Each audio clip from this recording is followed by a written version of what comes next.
Intersection Magazine Podcast.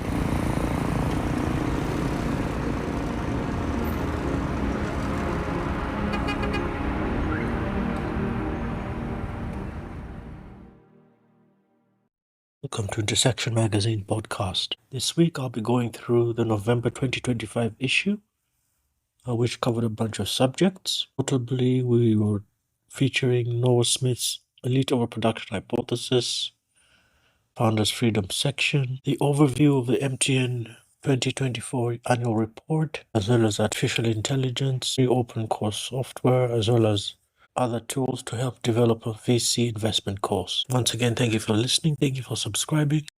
I'm your host, Nicholas Kianda.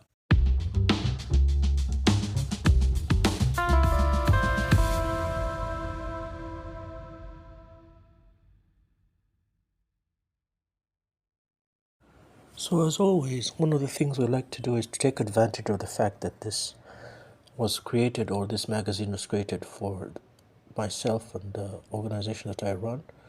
So we have features or ads that we run consistently, for example, talking about our web design, web hosting services, as well as, of course, the opportunity for you to learn some of what we do. So this is a 2 weeks course, maybe a little bit more. We'll say 2 weeks because it's rather intensive. Design using what they call first principles, which is mainly code. So we'll teach you the little that we know in terms of web design using HTML, cascading style sheets, as well as JavaScript.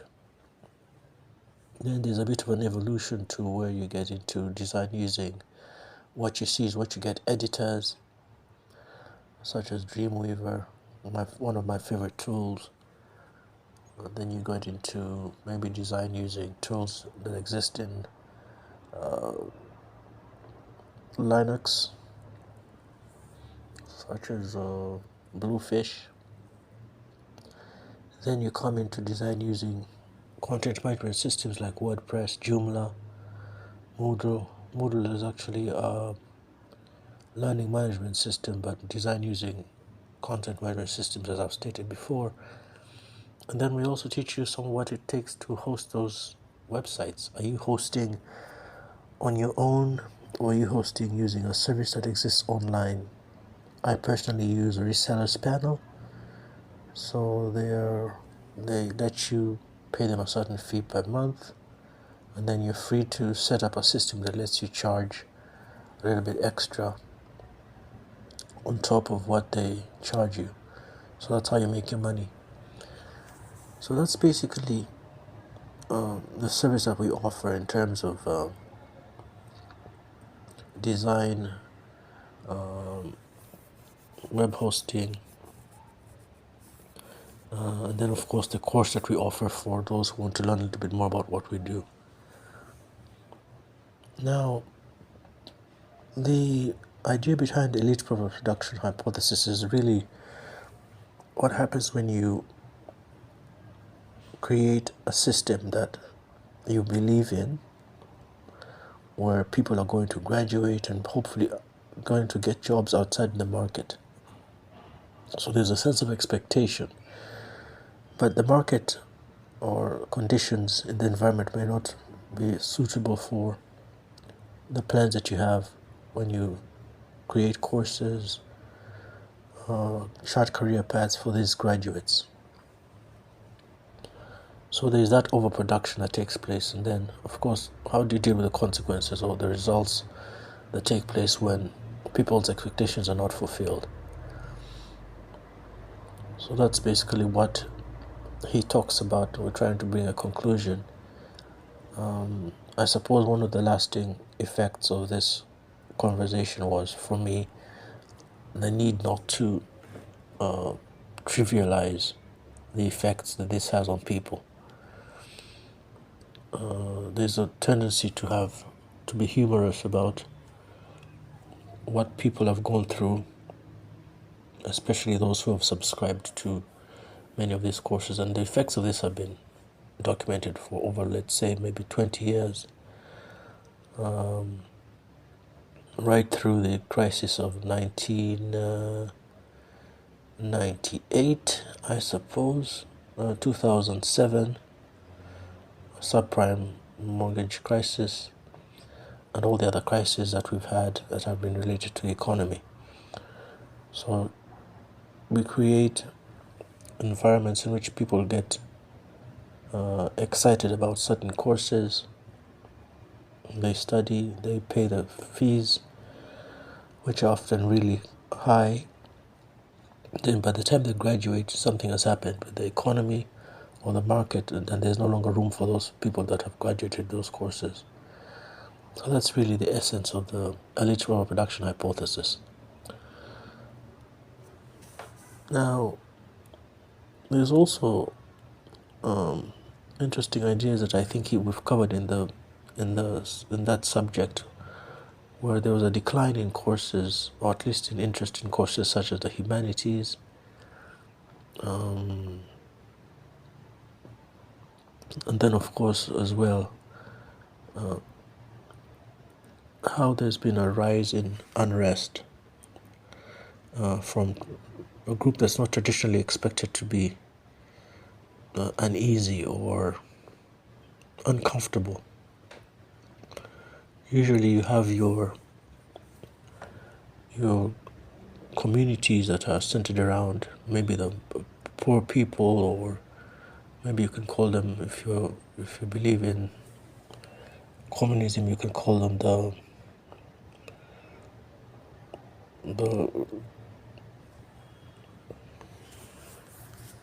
what's the word,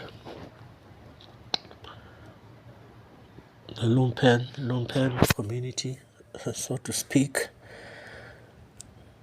And you can expect, you, because of your classifications of people, you think that, okay, this particular class is more oppressed than the other. But what happens when your elite are actually the people that are frustrated?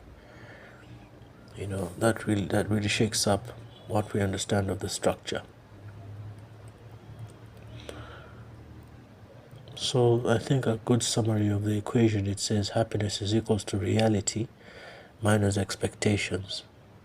So the higher the expectations, the lower the happiness, which means if reality stays constant, then if you raise people's expectations too high, then the happiness will decrease.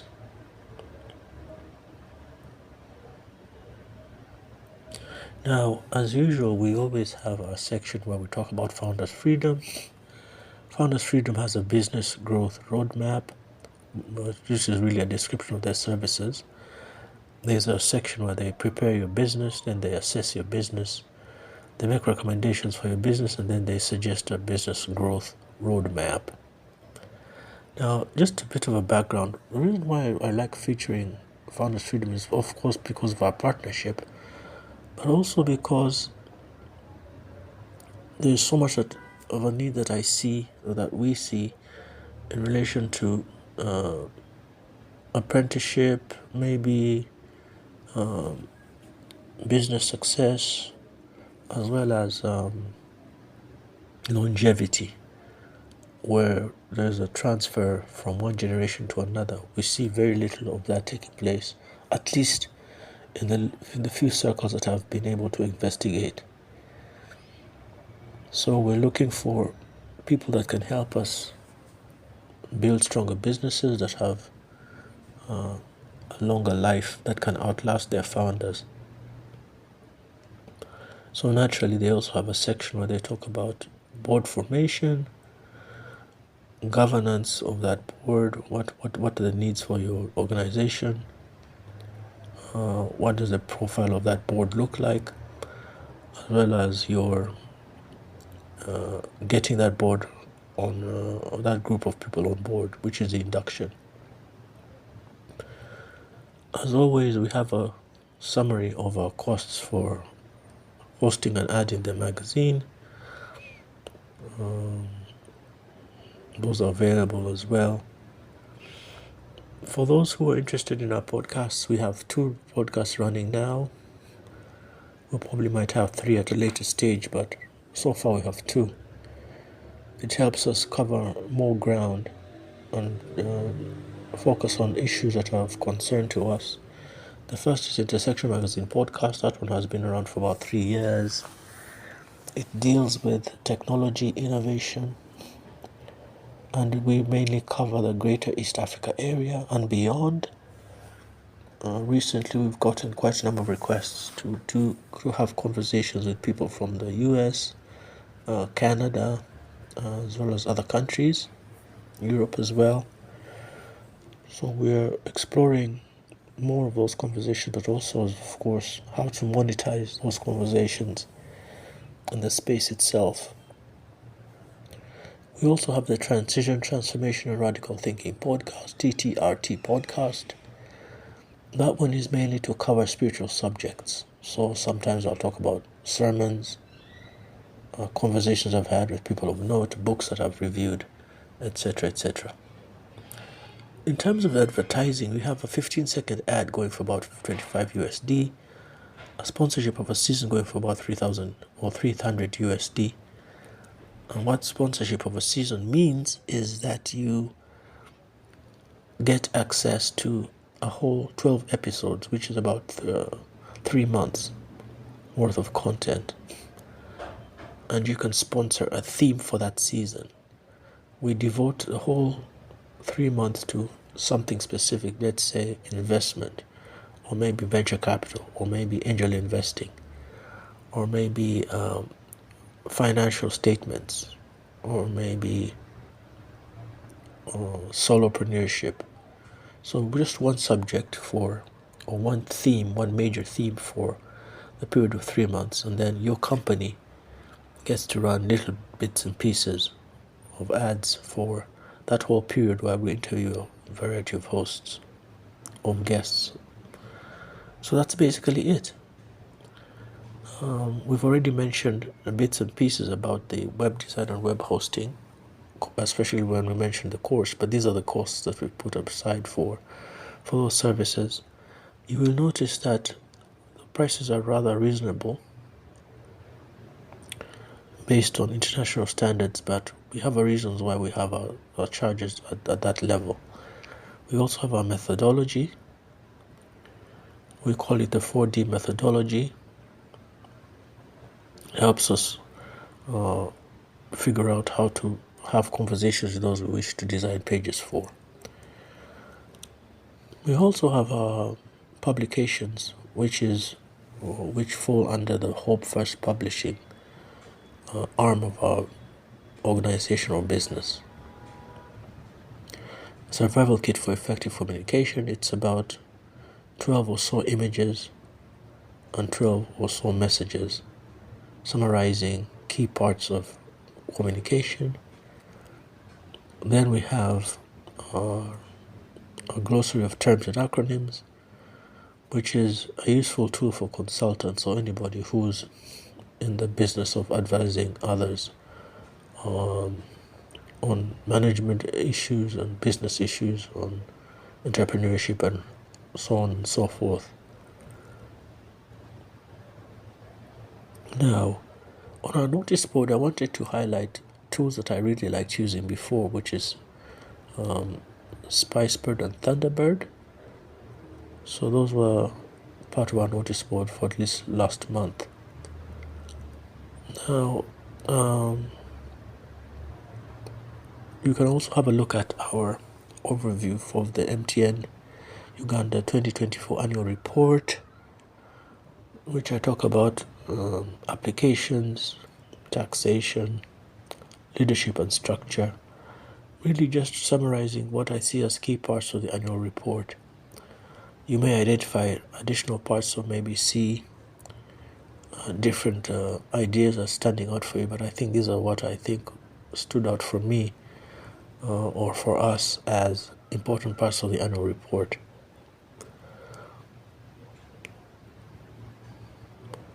For 2025 November, I went through or I selected one of the series that has been popular for many of you. It's been quite a few years since the series, right, though, but it's The Sopranos. And what was interesting here is because of my obsession or love for transitions, I wanted to talk about how many of the characters are going through a transition, or at least leadership transition, or facing issues regarding growth or loyalty, change, and those kinds of subjects. So this one is really about how Chris has to decide what position he's going to take in the Soprano family as a nephew to Tony Soprano, and how one of the main leaders has to face justice from the leadership core after what seems to be a betrayal.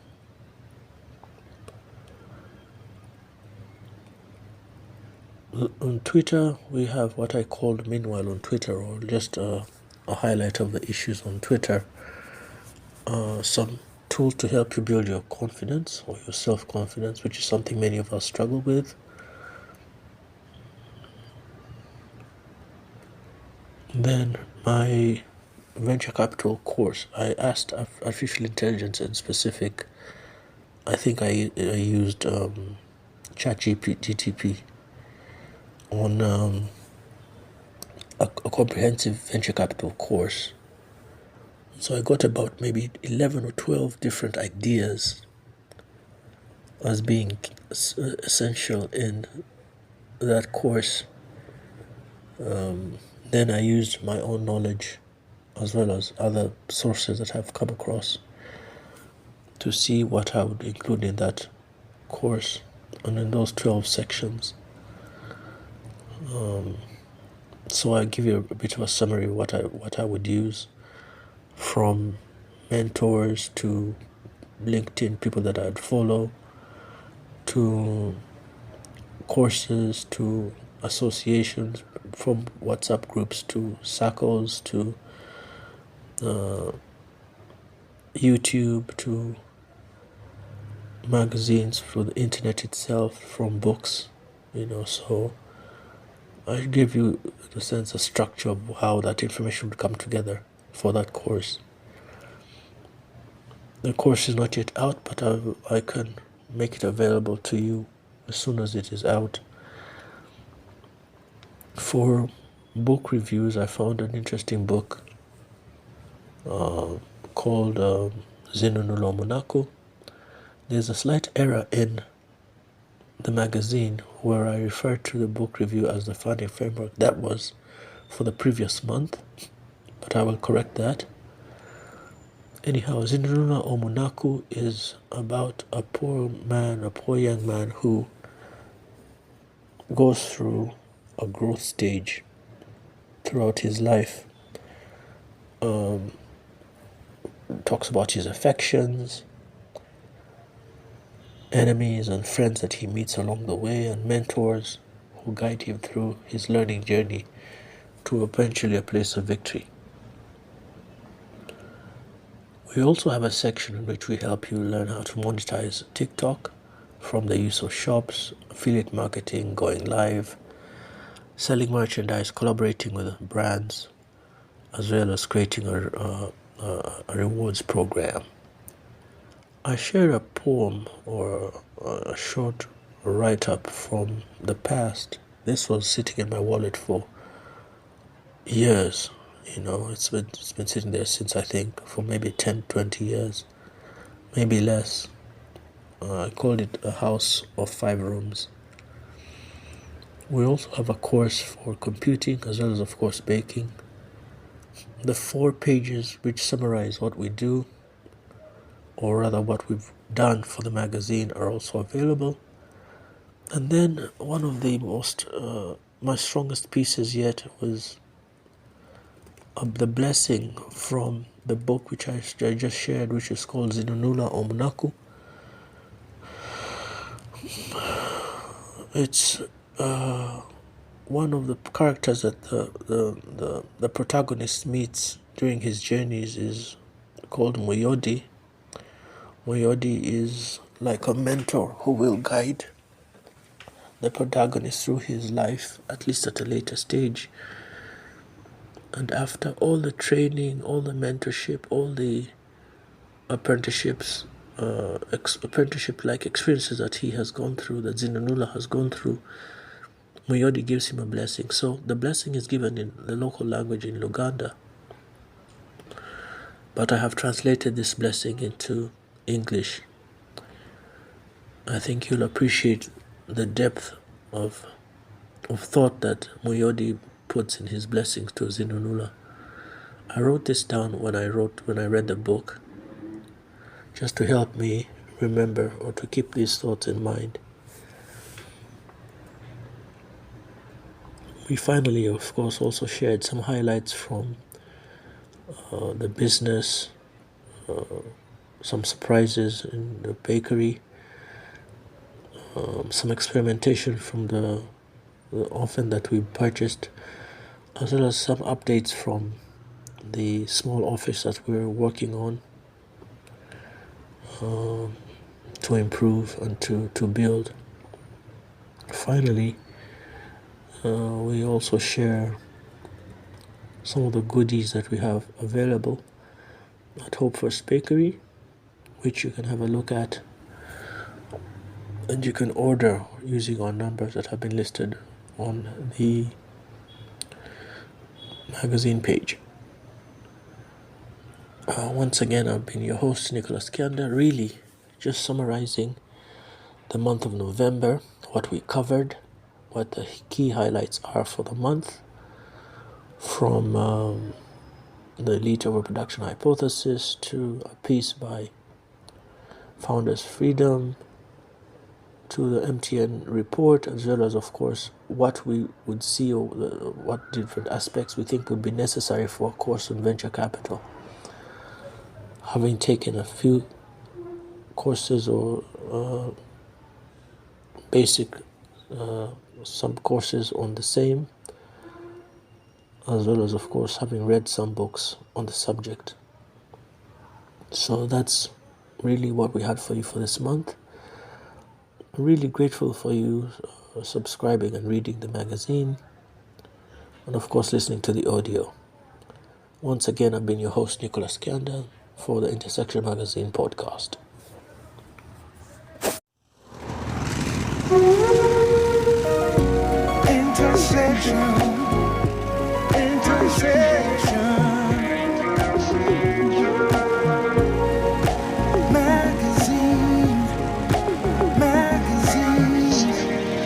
Intersection Magazine podcast.